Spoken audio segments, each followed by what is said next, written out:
2025 চনৰ IUCL BSc nursing কোৰ্সৰ form আহি গ'ল লিংক এক্টিভ কৰি দিছে এতিয়া তোমালোকে নিজৰ মোবাইলত ঘৰতে বহি ফ্ৰীতে এপ্লাই কৰিব পাৰিবা এই ফৰ্ম ফিলআপ অসমৰ যিকোনো ডিস্ট্ৰিক্টৰ বা যিকোনো গাঁৱৰ ক্যান্ডিডেট অনলাইন ফৰ্ম ফিলআপ কৰিব পাৰিব ক্যান্ডিডেটৰ কাষ্ট যদি general OBC MOBC SC ST হয় তথাপিও ফৰ্ম ফিলআপ কৰিব পাৰিব এটো সব ফ্ৰী হয় কিন্তু তোমালোকৰ খোৱাটো ফ্ৰী নহয় এতিয়া বহুতে ক'ব যে খোৱা ফ্ৰী নেকি খোৱা ফ্ৰী নহয় খোৱাৰ বাবদ তোমালোকৰ পইচা দিব লাগিব জাস্ট এডমিশন ফ্ৰী পাবা তাৰ পিছত হোস্টেল ফ্ৰী পাবা খোৱাৰ বাবদ তোমালোকৰ 1500 বা 2000 হ'ব হেতু তোমালোকৰ পেমেন্ট কৰিব লাগিব হেতু তোমালোকে মানে ফ্ৰীত মানে পেমেন্টটো কৰিব পাৰিবা কেনেকৈ পাৰিবা জনাই দিয়া হ'ব সো তোমালোকে যেতিয়া এডমিশন পাবা পোৱাৰ পিছত তোমালোকৰ কি হ'ব তাতে স্টাইপেন্ড দিব পইচা দিব সো তোমালোকৰ বেংকৰ একাউণ্টতে পইচা দিব প্ৰথম বছৰত তোমালোকক প্ৰত্যেক মাহত 2800 কৈ মানে দি থাকিব পইচা বেংকৰ একাউণ্টত সোমাই দিব তোমালোকৰ তেতিয়া তাৰ তোমালোকে খোৱাৰ বাবদ যেটো বিল হ'ব বা মেজ ডিউছ হ'ব হেতু দি থাকিবা তাৰ পিছত ইয়াতে কৈছে অনলি BSc নাৰ্ছিং কোৰ্সৰ 30টা সিট আছে 30টা ক্যান্ডিডেট এডমিশন পাব কেনেকৈ পাব জনাই দিয়া হ'ব সোৱা এই ফৰ্ম ফিলআপ কৰিবলৈ 12 পাস কৰা হ'ব লাগিব সায়েন্সৰ পৰা ফিজিক্স কেমিষ্ট্ৰি বায়োলজি লৈ লগতে ইংৰাজী সাবজেক্ট লৈ পাস কৰা হ'ব লাগিব এতিয়া সোৱা জেনাৰেল কাষ্টৰ HS পাৰ্সেন্ট কিমান লাগিব 50% লাগিব ফিজিক্স কেমিষ্ট্ৰি বায়োলজি আৰু এতিয়া বহুতে ক'ব যে মোৰ ইংৰাজীত এক্সট্ৰা কৈ 50 লাগিব নেকি ইংৰাজীত এক্সট্ৰা কৈ 50 না লাগে এতিয়া বাকি SC ST OBC বিলাকৰ 45 হলেই হৈ যাব উইদাউট গ্ৰেস নম্বৰ যোৱা তোমালোকে যদি গ্ৰেস নম্বৰ পাইছা ফিজিক্সত কেমিষ্ট্ৰি তেতিয়ালে নোৱাৰিবা এতিয়া বহুতে ক'ব মই গ্ৰেস পাইছো 1 পাইছো 2 পাইছো যদি গ্ৰেস আছে বাস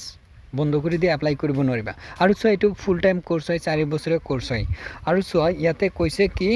যে আবেদন কৰিবলৈ এজ লিমিটটো হ'ব লাগিব 17 পৰা 35 ৰ ভিতৰত হ'ব লাগিব ইয়াতে সো লিখা আছে এতিয়া সো তোমালোকে কেনেকৈ এপ্লাই কৰিবা বা কি আৰু ডকুমেন্টস লাগিব জনাই দিয়া হ'ব ইয়াতে সো কি কৈছে প্ৰত্যেক মাহত প্ৰথম ফাৰ্স্ট ইয়াৰত প্ৰত্যেক মাহত 2800 কৈ পাবা দ্বিতীয় বছৰত 3000 কৈ পাবা বেংকৰ একাউণ্টত থাৰ্ড ইয়াৰত 3200 পাবা ফোৰ্থ ইয়াৰত 3400 পাবা প্ৰত্যেক মাহত পাবা তাৰপৰে তোমালোকে খোৱাৰ পইচাটো দি দিবা বাকি তোমালোকৰ ইয়াতে পাস আউট হোৱাৰ পিছত তোমালোকৰ কোনো ধৰণৰ চিন্তা নাই IUCL যেটো হস্পিটেল আছে তাতে তোমালোকে জয়েন হ'ব পাৰিবা মানে তাতে তোমালোকৰ বাধ্যতামূলক 1 বছৰ তাতে তোমালোকৰ মানে বন ডিউটি কৰিব লাগিব তেতিয়া তোমালোকে 16 বা 17000 মান পাই যাবা তাতে দি দিব তোমাক মাহিলি আৰু সোৱা ইয়াতে কি কৈছে লিংক এক্টিভ কৰি দিছে ইয়াতে লিংক আছে ইয়াতে ক্লিক কৰিলে এপ্লাই কৰিব পাৰিবা আৰু সোৱা কি প্ৰমাণপত্ৰ লাগিব সোৱা এতিয়া বহুতেই ইনকাম সাৰ্টিফিকেট উঠাব নোৱাৰে ঘৰৰ ফ্যামিলি মানে জব কৰে হেবিলা ক্যান্ডিডেট নোৱাৰিব এটো বহুত ইম্পৰ্টেন্ট এনে এপ্লাই কৰি লাভ নাই সো তোমালোকৰ ঘৰৰ ফ্যামিলি যদি সৰকাৰি জব কৰে হেবিলাকক সোৱা ইনকাম সাৰ্টিফিকেট নিদে তেতিয়ালে হেবিলা ক্যান্ডিডেট নোৱাৰিব এতিয়া কি প্ৰমাণপত্ৰ লাগিব সোৱা মেট্ৰিক পাছৰ প্ৰমাণপত্ৰ লাগিব ইয়াতে কি কৈছে মেট্ৰিক পাছৰ পাছ সাৰ্টিফিকেট তাৰ পিছত OBC MOBC ৰ NCL লাগিব SC ST ৰ কাষ্ট সাৰ্টিফিকেট লাগিব EWS কোটাত যদি এপ্লাই কৰে EWS সাৰ্টিফিকেট লাগিব যদি ডিসেবিলিটি কোটাত এপ্লাই কৰে ডিসেবিলিটি লাগিব ক্লাস 10 12 ৰ মাৰ্কশিট লাগিব আৰু সো তোমালোকৰ মাৰ্কশিটত যদি CGPA আছে বা OGPA আছে হেবিলাকৰ কি লাগিব লেটাৰ লাগিব গ্ৰেড 2 পাৰ্চেন্টেজৰ এখন লেটাৰ লাগিব মানে কনভাৰ্সন সাৰ্টিফিকেট লাগিব ইনকাম সাৰ্টিফিকেট সোৱা এটো লাগিব ইনকাম সাৰ্টিফিকেট এতিয়া বহুতে নাপাব কাৰণ এই যিসকলৰ ঘৰৰ মানে ফ্যামিলি জব আছে সৰকাৰি হেবিলাক ক্যান্ডিডেটেৰ ফ্যামিলি মানে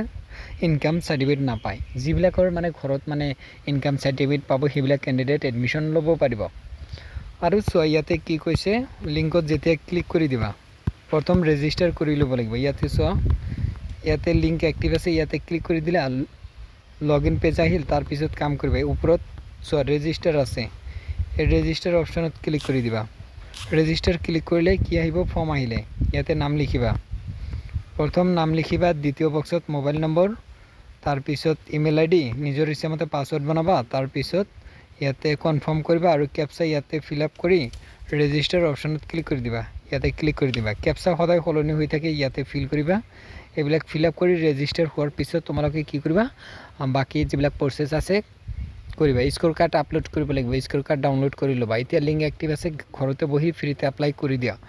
আৰু যদি বাকি আপডেট আহি জনাই দিম আৰু প্ৰত্যেক বছৰ আমাৰ গ্ৰুপৰ পৰা এডমিশন পাই আছে ফ্ৰীত পাই আছে সৰকাৰিত পাই আছে আমি দি আছো আৰু 4-5 বছৰ ধৰি আমাৰ মানে এবিলাক আপডেট দি থাকো বহুতে সফল হৈছে আৰু তোমালোকৰ এতিয়াও সময় আছে তোমালোকে এপ্লাই কৰি দিয়া